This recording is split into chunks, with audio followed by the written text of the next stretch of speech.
乌克兰甲罗西亚昨搁再交换政府，基辅当局是证实讲，即届换的主要是受伤的人，包括重伤甲25岁以下的人。罗西亚国防部是表示讲，这是伫即个月初二伫土耳其的伊斯坦堡的协议。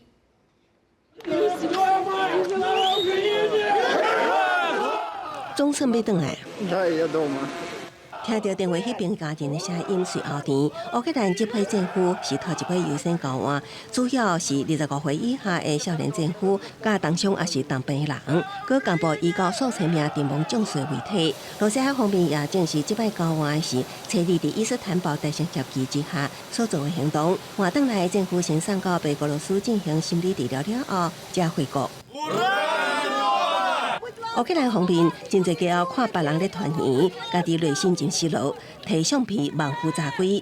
罗俄无透露有偌侪政府方帮倒来，拢强调这是分阶段进行的人道主义计划，只是方安排较后壁阶段换政府的，真歹讲袂受到即马当咧烧钱的情势，也是政治因素所影响。 Я ж розшукую свого чоловіка, який 9 місяців безвісті, зник на Бахмутському напрямку. Їх там зникло 17 чоловік.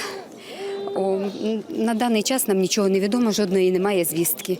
双方初二伫土耳其伊斯坦堡会议达成共识，针对重伤健康状况无好、甲10辈至25岁少年政府，佮同意各自机构6000具的遗体，毋过实际执行过程真侪波折。克里姆林宫初稿表示，就算基辅当局交代犹原无完全履行承诺，罗西亚犹原会进行换俘甲领回阵亡将士遗体。罗西亚是伫初次指控乌克兰无限期延长换俘，乌克兰否认强调无违反协议，也是调工延迟。